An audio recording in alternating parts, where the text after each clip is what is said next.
04320147 dari kelas B. Baik, di sini saya akan membawakan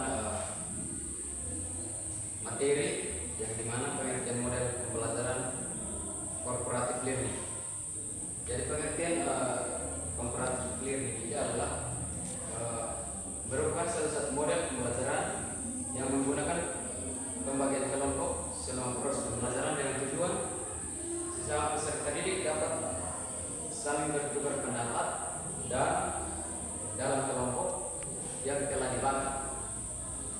Karena biasanya peserta didik akan lebih nyaman saat mengatur pemikiran atau pendapat pada teman sebaya daripada bertanya kepada guru. Jadi kita sebagai guru harus tahu tentang kemampuan siswa yang dimana untuk bisa membagikan kelompok kecil untuk bisa mengetahui kemampuan siswa. Karena siswa ada juga yang mengerti lebih cepat, ada juga yang mengerti lambat karena ada rasa takut sehingga mentalnya kurang baik untuk bisa memberikan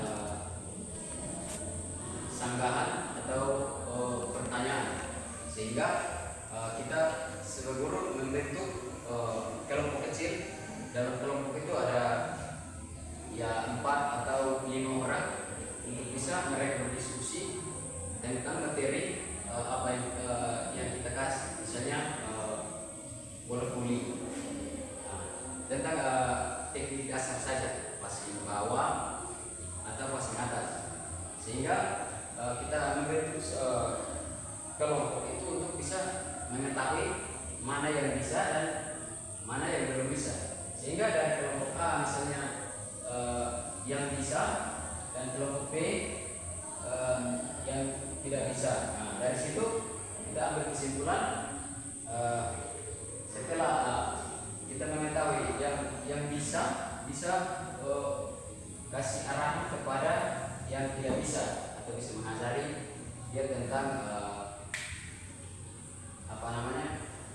passing bawah dan passing atas, sehingga pada saat melakukan gerakan harus mengambil posisi yang bagus untuk passing bawah dan juga passing atas. Jadi harus betul-betul bisa memahami materi yang kita bawa. Jadi untuk cooperative learning sebagai sebuah metode pengajaran, cooperative learning ini mendukung pendekatan yang dimana setelah peserta didik mendapatkan pengajaran dari fasilitator dibagi menjadi beberapa kelompok kecil, sehingga yang tadi saya sampaikan bahwa kita harus membentuk kelompok kecil untuk mereka bisa memahami materi yang kita bawa dan mereka bisa memahami apa yang kita kerjakan, sehingga kita sebagai guru kita tidak meninggalkan mereka, tetapi kita mendampingi mereka.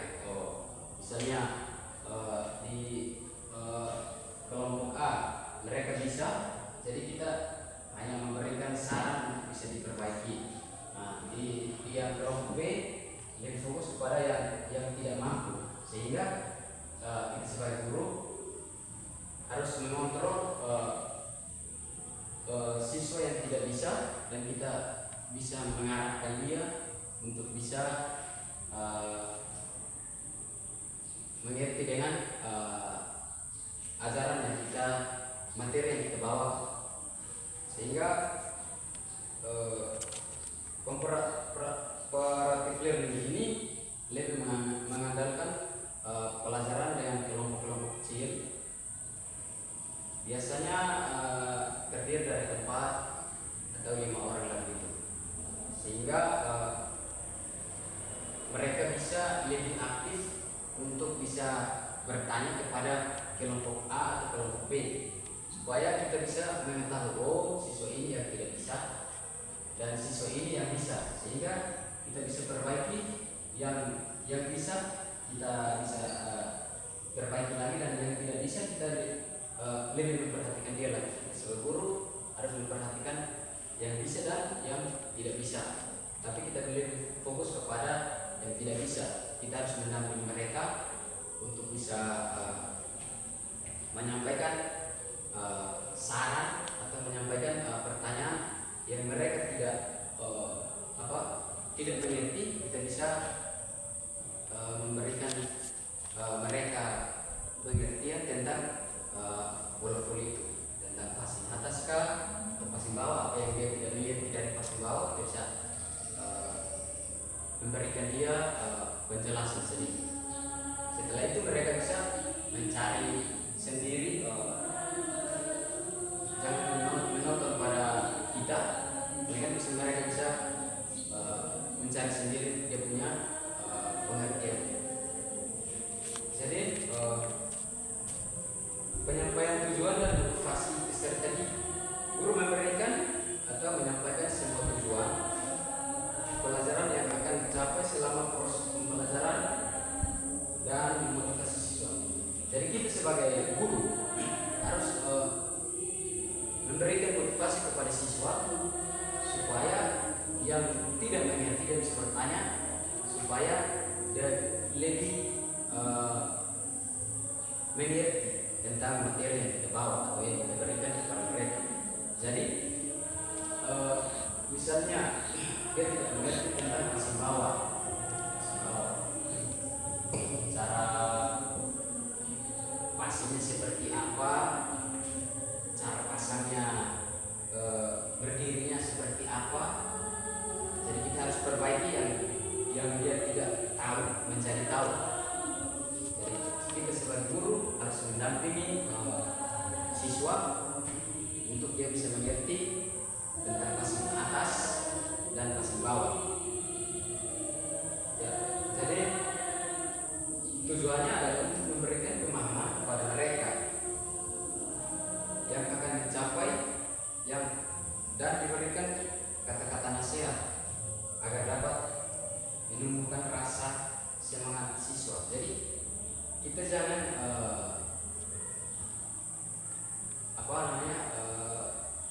jangan menyuruh mereka sendiri berpikir sendiri, tetapi kita sebagai guru harus mendampingi yang tidak bisa untuk menjadi bisa. Karena kadang dia punya mentalnya kurang bagus, terus mungkin bertanya, takut untuk bertanya, walaupun dia ada pertanyaan, tetapi karena dia lebih takut, sehingga kita buat kelompok untuk dia bisa bertanya kepada temannya, oh cara tanya seperti ini, atau dia tanya ke temannya yang satu, sehingga dia jangan jenuh atau tidak percaya diri lah. Jadi kita buat kelompok untuk dia bisa paham dan dia bisa percaya diri untuk bisa bertanya. Jadi yang kedua, menyampaikan informasi, menyajikan atau menyampaikan informasi. Di sini guru menyampaikan topik pembelajaran pada siswa lewat bahan bacaan. Misalnya kita memberikan mereka teks soal, misalnya soal untuk mereka bisa mengaplikasikan materi yang ada di teks itu, untuk bisa mereka bisa memahami teks yang kita berikan. Yang misalnya bola voli. Dalam bola voli ada beberapa teknik dasar. Yang pertama passing bawah, paling yang siswa yang belum mengerti paling kita hanya memberikan dia materi yang teknik dasar saja, misalnya passing bawah, passing atas. Ketika dia sudah menguasai materi yang teknik dasar itu, maka dia berlanjut lagi ke materi yang inti atau yang menengah seperti itu. Jadi kita sebagai guru harus memberikan mereka untuk memberikan informasi kepada mereka bisa belajar tentang misalnya besok kita membawakan materi apa supaya mereka bisa membaca untuk bisa sampai di sekolah bisa bisa bertanya atau mereka yang tidak mengertinya di mana tidak bisa melengkapi apa yang mereka tidak mengerti. Lalu yang ketiga, mengorganisasikan peserta didik dalam kelompok pelajar. Setelah guru menyampaikan tujuan dan motivasi, memberikan informasi atau memberikan pelajaran langkah yang berikut peserta didik dalam kelompok pelajar seperti yang dijelaskan di awal itu. Dan saya jelaskan model comparative learning, berfokus proses pembelajaran dengan membagi peserta didik ke dalam kelompok. Ya, tadi yang saya sudah sampaikan bahwa seperti tim A dan tim B. Setelah itu kita supaya mereka jangan menonton pada materi yang kita bawa, kita membuat salah satu permainan atau lomba misalnya bola voli, misalnya antara melawan kelompok A dan kelompok B. Jadi kita buat suatu pertandingan supaya mereka jangan menonton pada materi yang kita bawa, tapi mereka bisa langsung mempraktekkan tentang teknik dasarnya itu seperti apa. Lalu passing atas dan passing bawah itu seperti apa, supaya mereka bisa memahami lebih detail, karena siswa sekarang dia lebih mengetahui praktek langsung dibanding di dalam kelas, karena materi yang kita bawa harus apalagi berkaitan dengan BJOK ini, dia harus kebanyakan praktek, karena kebanyakan praktek dia bisa melihat apa yang materi yang kita bawa. Jadi itu dia bisa mengerti materi yang kita kasih, karena kalau misalnya kita kasih hanya materi di dalam kelas, mungkin dia ada yang mengerti dan ada yang tidak. Ada yang lebih banyak dia mengerti pada saat dia melakukan praktek langsung. Jadi kita membuat suatu pertandingan supaya mereka bisa lebih bersemangat belajar dan bisa memahami apa yang materi yang kita bawa. Jadi yang keempat, membimbing kelompok bekerja dan belajar. Jadi langkah keempat, memberikan bimbingan kepada kelompok belajar yang telah ditentukan. Guru memberi waktu diskusi kepada peserta didik, namun tidak seutuhnya, tidak lepas tangan. Jadi kita memberikan mereka diskusi kelompok, misalnya kelompok A, kelompok B, terus menyuruh mereka untuk berdiskusi tentang bola voli ini, supaya mereka jangan jenuh, supaya mereka jangan hanya menonton pada guru. Kita buat kelompok diskusi, mereka bisa berdiskusi dengan teman-teman mereka untuk bisa mengeluarkan pertanyaan-pertanyaan. Dan kita sebagai guru jangan melepaskan mereka sendiri, tetapi kita mendampingi kelompok A dan kelompok B. Misalnya kelompok B tidak mengerti dengan passing bawah, kita perbaiki, dan kelompok A tidak mengerti dengan passing atas, kita bisa memberikan mereka perbaikan. Jadi yang kelima, evaluasi. Lakukan evaluasi terhadap peserta didik tentang beragam materi pembelajaran, atau mengadakan sesi di mana kelompok siswa mempresentasikan hasil kerja mereka. Jadi yang tadi kita bicarakan diskusi. Jadi setelah mereka diskusi, mereka mempresentasikan hasil diskusi mereka.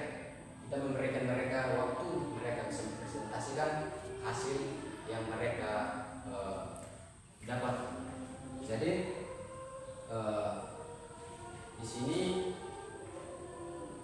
kesimpulannya komparatif learning merupakan salah satu model pembelajaran yang fokus utamanya membentuk peserta didik atau siswa dalam kelompok-kelompok kecil. Jadi terima kasih atas waktu yang saya bawakan, materi yang saya bawakan. Mungkin sekian dari saya. Terima kasih. Shalom.